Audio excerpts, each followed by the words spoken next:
everyone, it's Raina. So this video is looking at the astrological chart of Paul McCartney. I honestly can't believe that I didn't do his chart by now. I'm just stunned. I did John's years ago. I haven't done Ringo's, but because Paul was so crucial to the success of the Beatles, it's definitely an oversight. Now, what I want to look at is Paul's success, his talent, and maybe the love of his life or loves of his life, and things like that. And this is typically when I'm doing a famous person, I have some background knowledge of that person. And this is one of those cases. I have done a few people like Frank Zappa, for instance. I think that, well, I did Diane Keaton, but I did Frank Zappa, and I really had next to no information about him. So I'm more interested in doing the charts of people that I know, like major things that happened to them in their life. Like I know that Paul's mother died when he was around 14. And so that's one of those traumas, wounds that you would expect could be extremely, affecting that individual for the rest of their life. And, one thing that I want to note, I'm surprised that his sun is only 26 degrees of Gemini because he's born on June 18th, and that seems like that's pretty close to the end of the sign, but it varies from year to year. But I always thought because he was close to Cancer that was one of the reasons why he had such a sentimental quality. John was more harder edged and Paul was more sentimental. So anyway, Paul was born on June 18th, 1942 during World War II. In Liverpool, England at 2 p.m. in the afternoon. And his sun is in Gemini, his moon is in Leo, Mercury in Gemini, Venus in Taurus, Mars in Leo, and he has Virgo rising. The Virgo rising, Virgo, that's very interesting because I would say that sometimes when people have Virgo rising, they're kind of unassuming. And when you think of a performer, you don't think of somebody that's kind of low key. But the ascendant can be how the person dresses. And one of the things I noticed about Paul, and I think the other Beatles did this as well, and I thought it was really a cool thing, but to me this is kind of Virgo-esque, is that he would wear slacks, and sometimes they might be more casual and sometimes they might be a little dressy, but he'd wear gym shoes with it. And the reason that strikes me as Virgo-esque is because there's it's kind of like modest, and Virgo is an earth sign, so it's kind of down to earth. It's not ostentatious like the sign before it, Leo, which he has not only with the moon, but he has it with Mars. Now, his sun and moon are incompatible, harmonious signs that sextile one another in astrology, but they don't happen to do so in his particular situation because of the degree span. But they're both masculine signs, air and fire, Gemini and Leo. And so he has, Mercury in Gemini as well, Mars and Leo, as I stated. So he has a lot of that masculine influence that can make a person more comfortable with the limelight, I would say. But here's the real kicker. As you can see, except for Neptune, and Neptune is right at the ascendant, he has no other planets in the bottom half of the chart, which the first 6 houses of the chart are personal houses. Now, this is where I have to confess, I don't know why the 7th through the 12th houses are all kind of more public houses, because the 8th house doesn't seem public to me, and the 12th house doesn't. They seem like they're both water houses, and they both seem like more secretive or hidden. So if one of you knows about that, please let me know. I would love to know why. I never got an explanation for that one. But in any case, that the fact that he has that is very consistent with somebody who would be a celebrity and would have to be used to getting their picture taken all the time, being around a lot of people. His son has, his 10th house has the sun and Jupiter, and they are in an out of sign conjunction. The 10th house of career, that can indicate somebody who, that can be your, not only your success, but your public reputation. It's like far and wide when you have Jupiter there. And it's also something of a lucky break. But I do believe, if you've ever read, what's it called? Anthology, which is, it's the Beatles, what you could call autobiography in all of their voices. They really talk about the rough slog that it took to get from where they were to where they wanted to be. So people who think that the Beatles have had an overnight success have no clue about what they're talking about.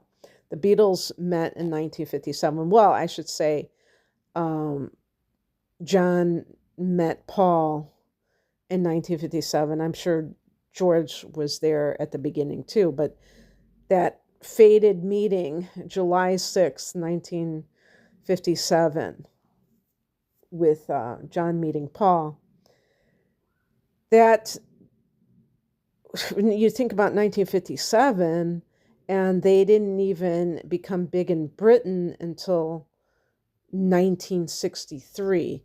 Now you could say 62, because that was when they first recorded and stuff like that. Okay, whatever. But Beatlemania in the UK was 63.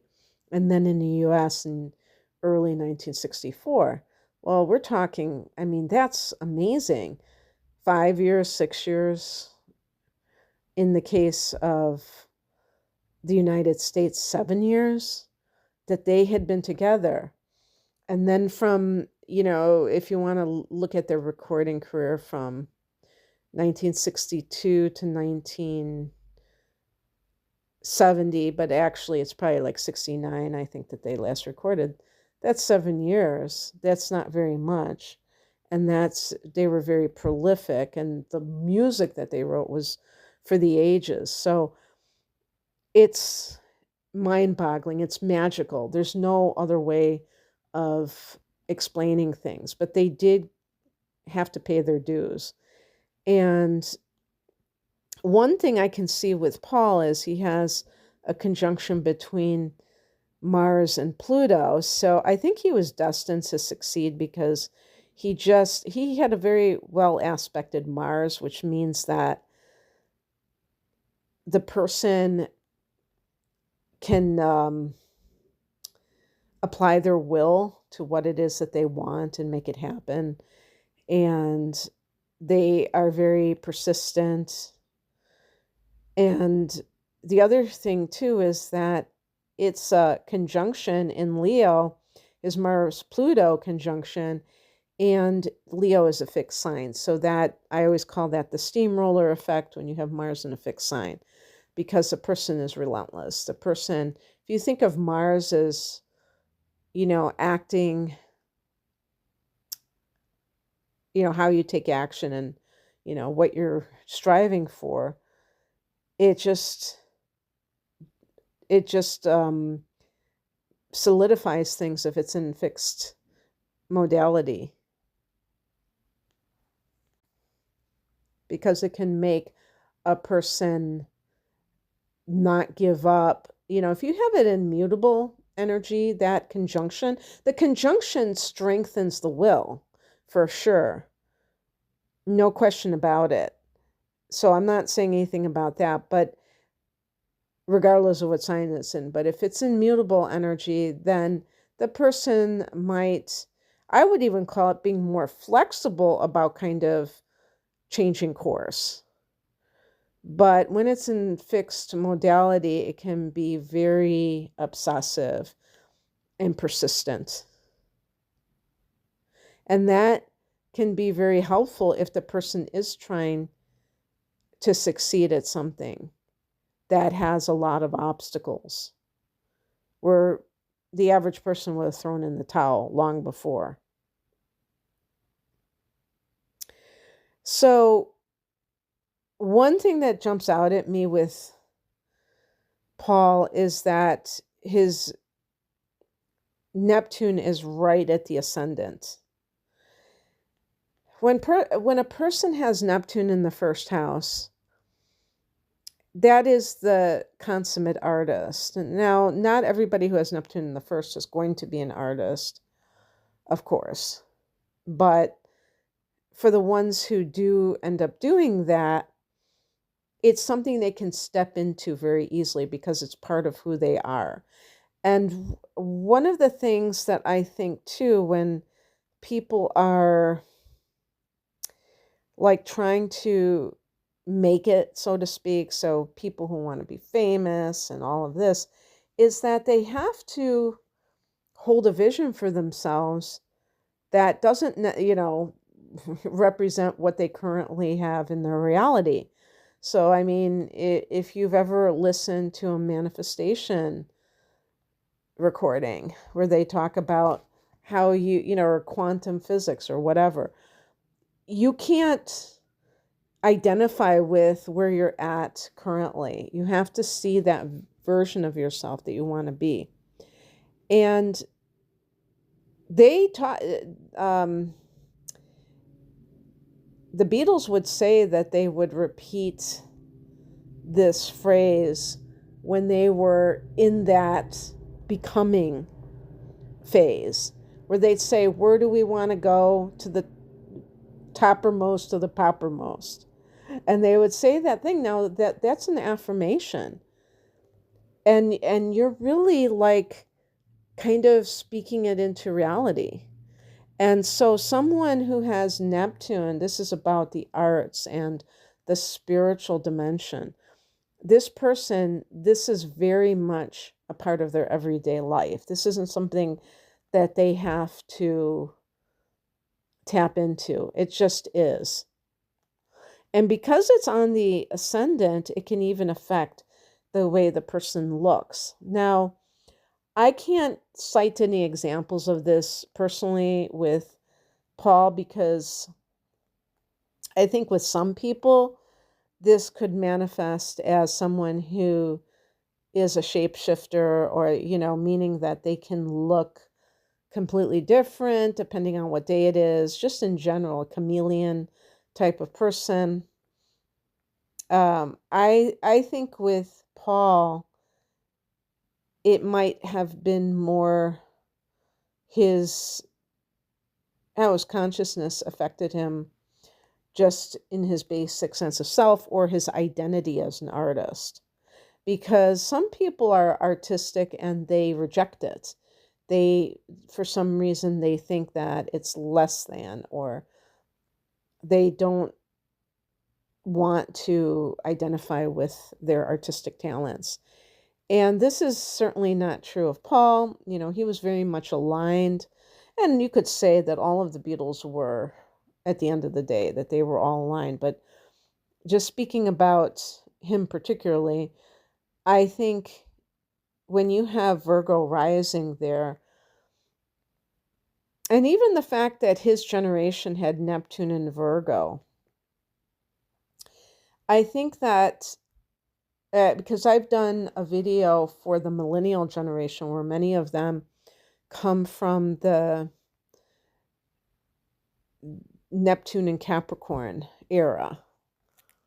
And I talked about how they have this uncanny ability to, deal with career and money matters in a way that brings in the spiritual.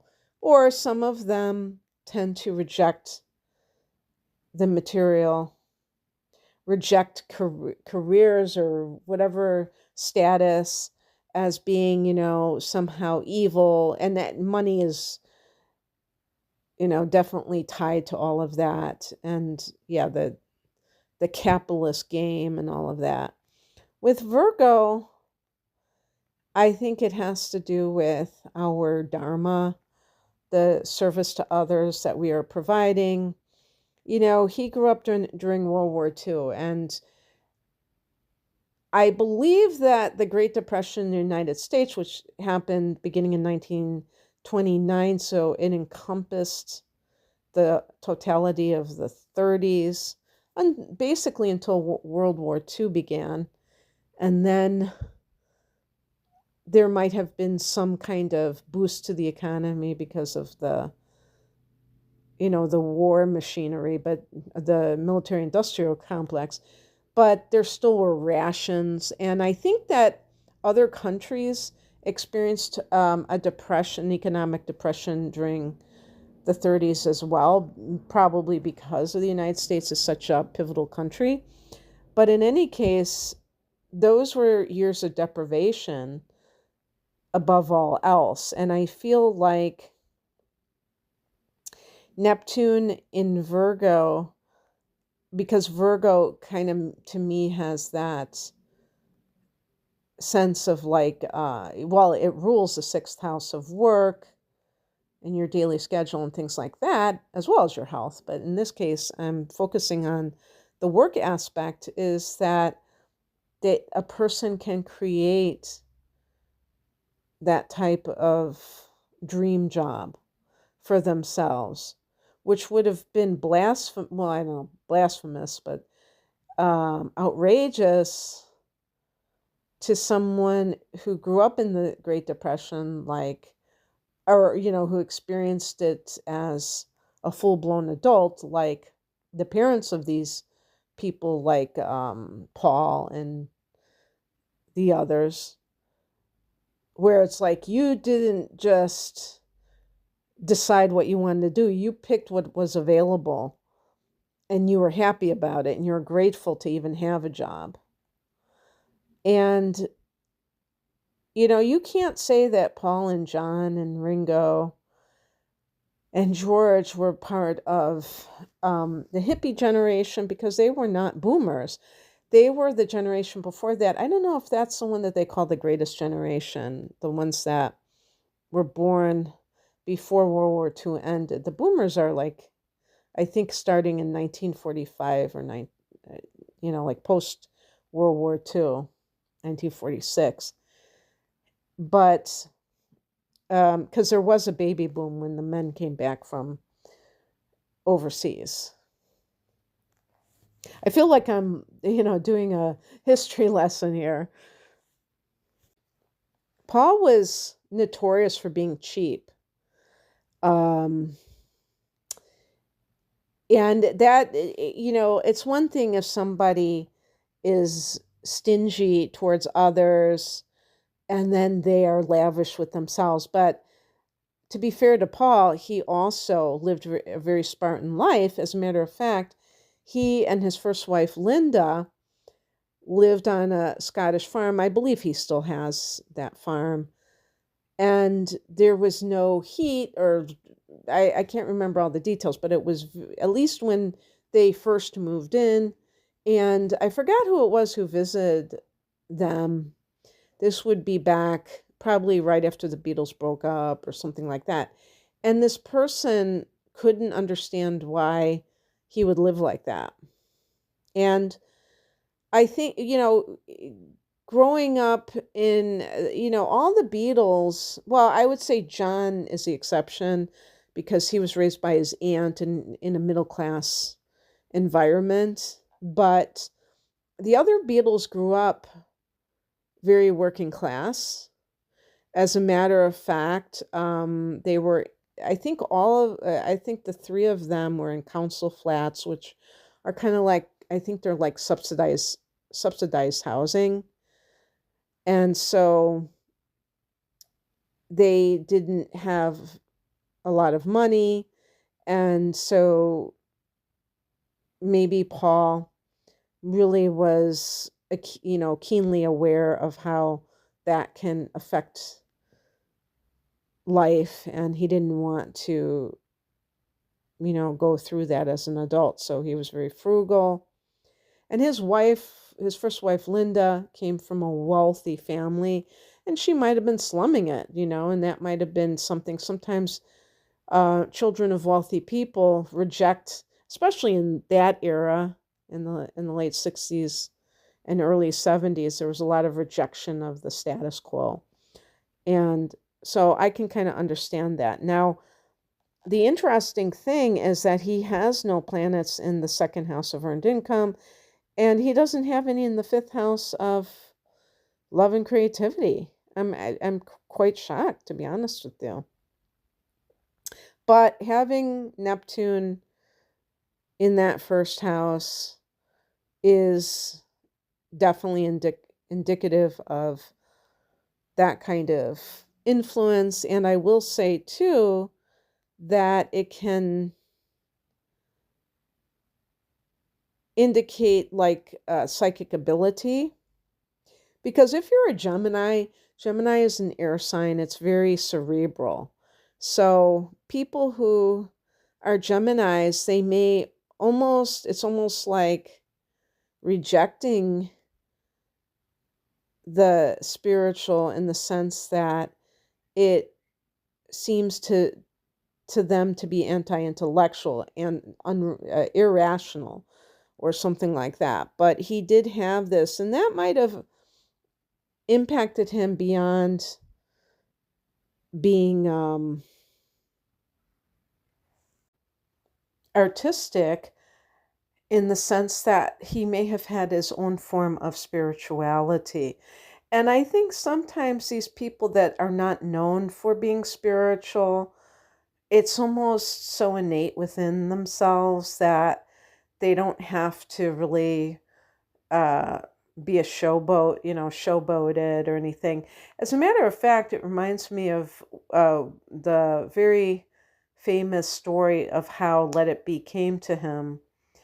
And he had a dream about his dead mother, and that phrase "Let It Be" came out, and that's what he used in the song. And obviously that's like such a catchphrase in a universal sense.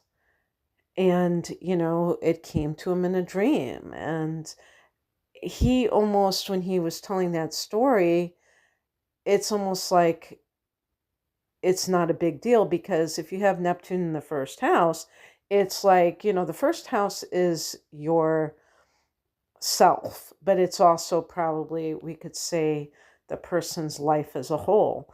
And his life as a whole has a spiritual, like influence that is front and center.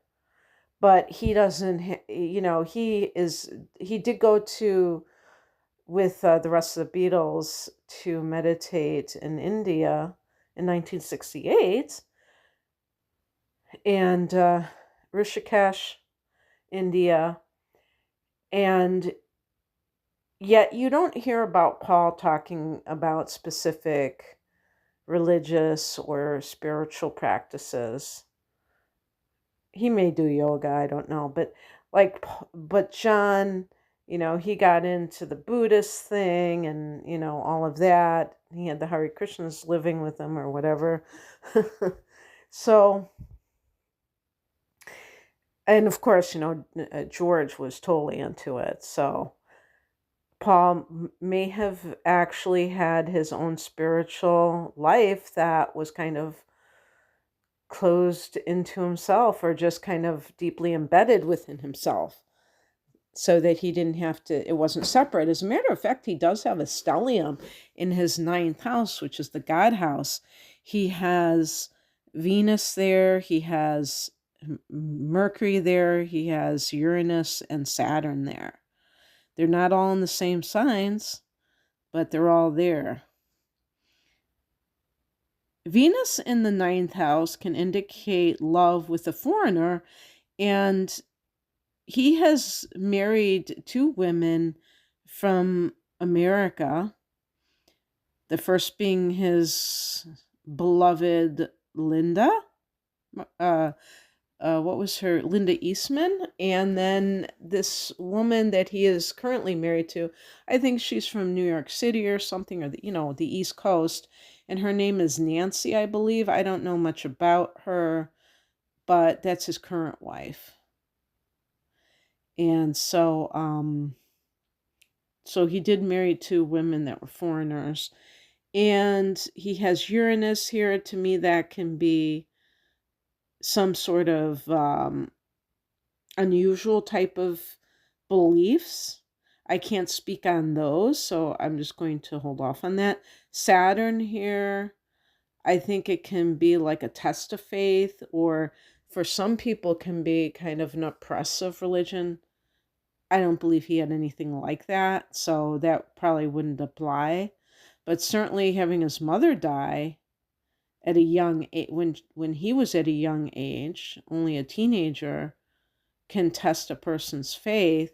And some people, when they have that kind of a trauma, they don't believe in God after that, because they think that it's totally unfair, and also not only to themselves but to the other person, to their mother or whatever in his case, and all of that.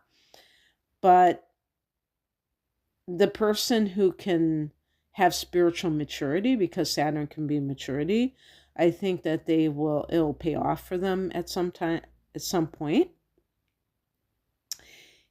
And then he had Mercury here. This can be especially good for people who are either academics, so from the intellectual standpoint, the person who loves sophisticated learning, like academia and things like that. But also, the ninth house is publishing, so Mercury here could be the writer who's getting published, not just writing for fun, but they're actually getting published. And also, it can be about languages, like foreign languages, and maybe this person picks them up very quickly. He did do, if you remember in the song Michelle, he has some phrases in French. And I don't know exactly why he chose to do that, and that was his song. But it's possible he just thought it was very romantic, or it just sophisticated and things like that. So anyway, yeah. And his Venus is in Taurus. When people have Venus in Taurus, they can tend to have a lot of expensive tastes, or in love they can be very sensual, so it can be all about the senses when it comes to the romantic, the dating phase and all of that.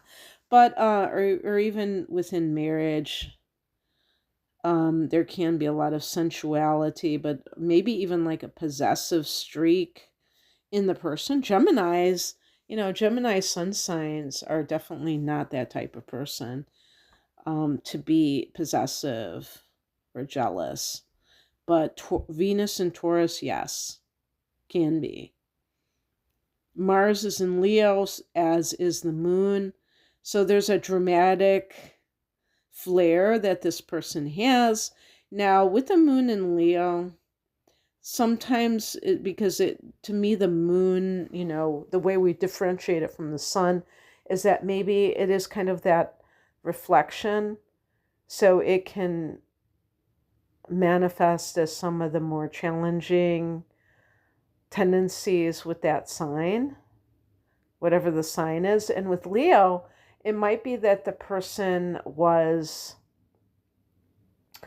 not given enough attention, and so they tend to need attention rather than the sun in Leo may love attention, but the moon in Leo may need it because the moon can be what we require to feel safe. And I would say with the moon in Leo, that can also be the mother, so how the mother behaved. In some cases, people who have the moon in Leo have mothers who are like stage moms, who are very aggressive about their children becoming stars and things like that. Well, I've never heard anything about that with his mother, and he was only around 14 when his mother passed away. So it wasn't like he even had her that long. But she may have encouraged his creativity because the moon can be your creative nature, and Leo rules the house of creativity, the fifth house of creative self-expression.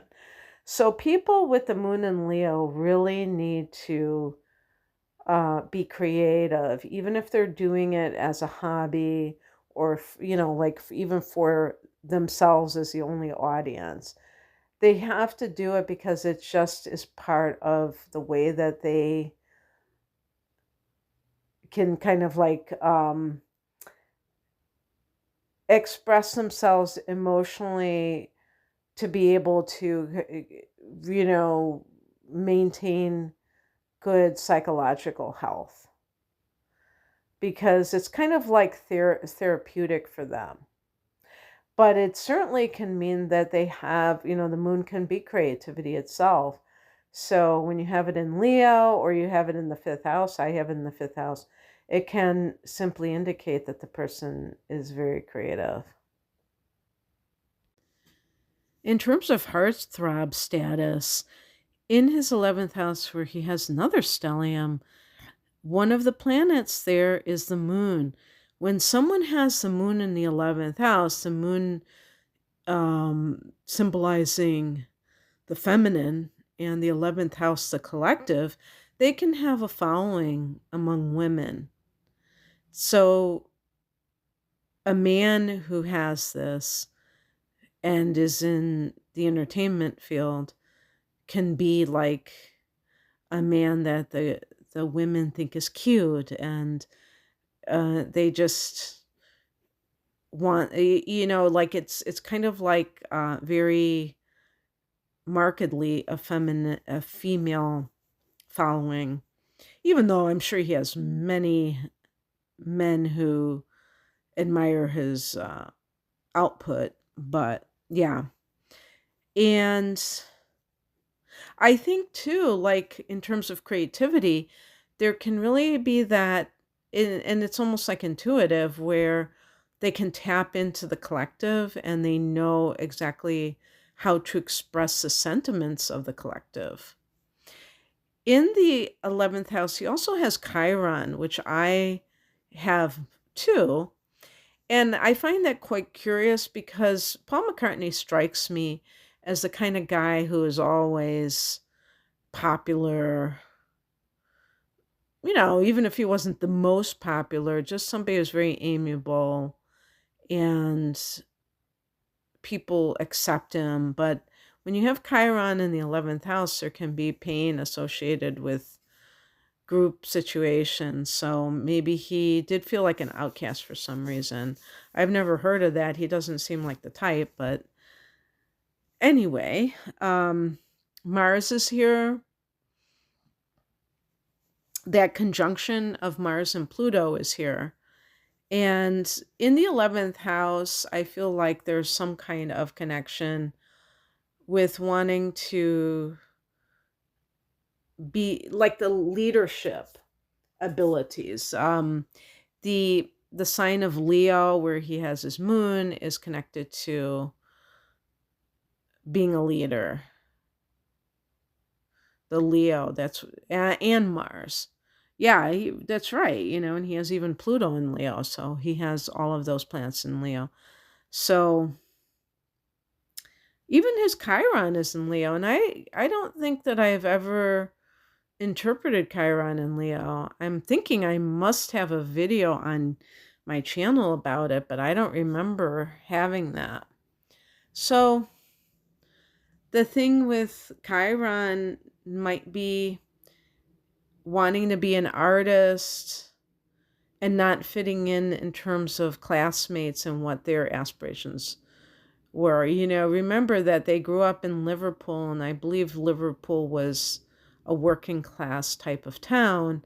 And being an artist simply isn't, the way most people think. As a matter of fact, I think George had briefly been an electrician. He was studying for it before the Beatles cut their first tracks on an album or something along those lines.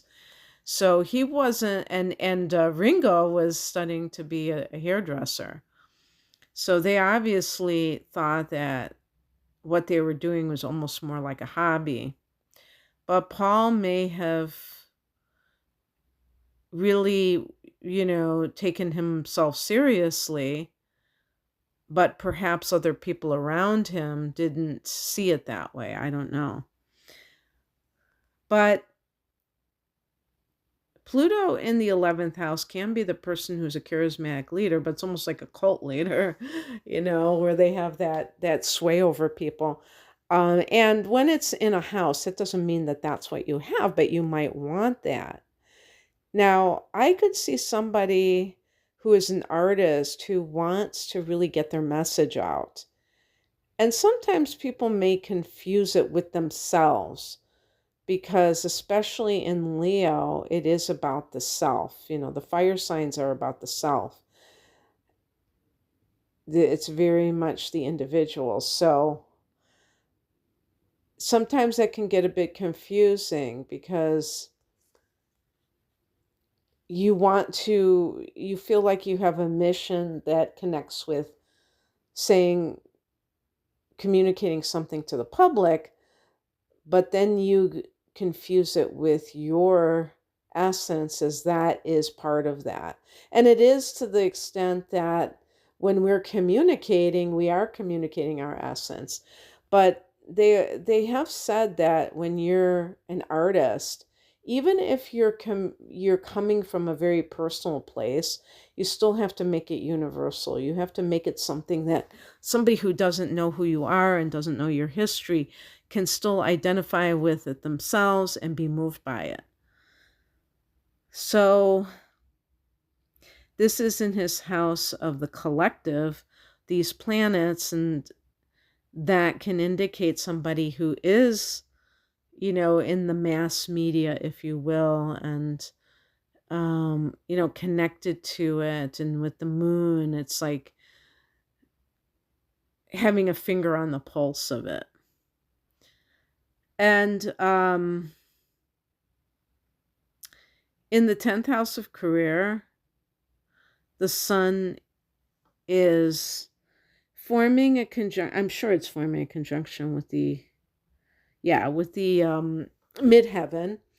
And that really, to me, indicates a career that is specifically connected to that person's identity. So I heard somebody say that the 11th house is fame. I would argue that I do believe that when people have the sun in the 10th house, that this is also, this is the house of celebrity, because it's it's public standing. So if your sun is there in Jupiter, that really expands it. Donald Trump has the sun in the 10th house.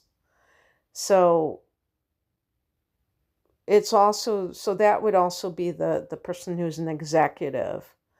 And of course, Paul, after he and the Beatles split up in 1970, he formed Wings, his own group, and then he had his own musicians that belonged to his group. So he became that executive after being part of a group. And that was like a natural progression for him, given that his sun is in the 10th house. That's a sign of a leader. But Jupiter can indicate somebody who is a very lucky person in general. If you have your sun in conjunction with Jupiter, then luck may follow you everywhere. But in here, it could be luck with a career. And it's interesting that his North Node is in the 12th house, because the 12th house is the house of Pisces and the house of Neptune, which is almost like his ruler, being in conjunction with the ascendant. But his ruler being, you could even say his ruler is Mercury from his sun sign, but the ruler of the chart, the ascendant, Virgo ascendant, is Mercury. So he definitely comes from this position of the mind. And with Virgo,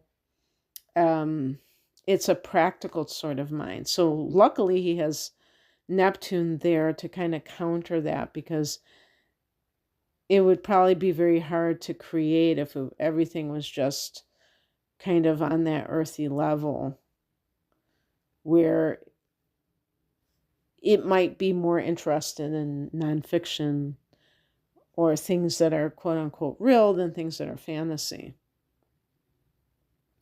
But certainly communication with Mercury.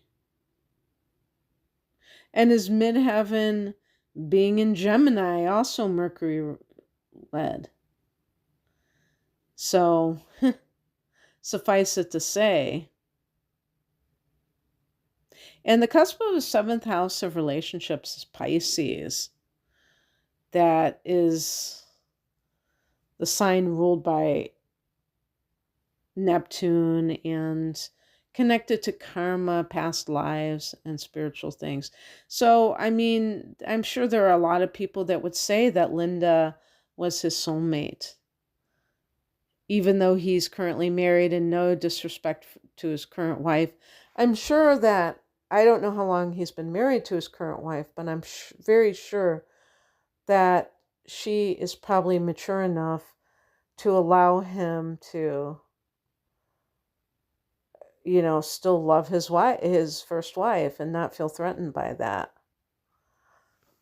I don't know what her sign is, but I just looked it up, and Nancy was born on November 20th. What year was that? 1959. And yeah, she's from New Jersey. So she's like a later degree Scorpio. Linda Eastman was an earlier degree Libra.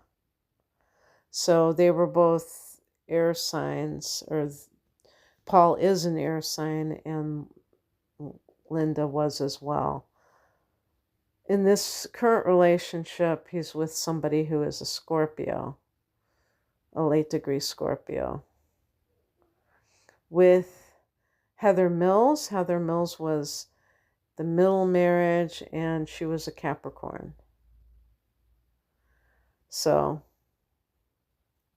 anyway, having that North Node in the 12th house, I think, is very interesting, because there might be some soul mission that has a spiritual connotation to it. And it is in the sign of Virgo, his North Node. So, to me, since Virgo rules the house of work, it could be, which is the opposite house from the 12th house, it could be that the spiritual and the worldly join forces, and that's his dharma. Okay, I'm going to leave it there. I hope that you enjoyed this. If you'd like a personal reading, the link is below. Take care. Bye.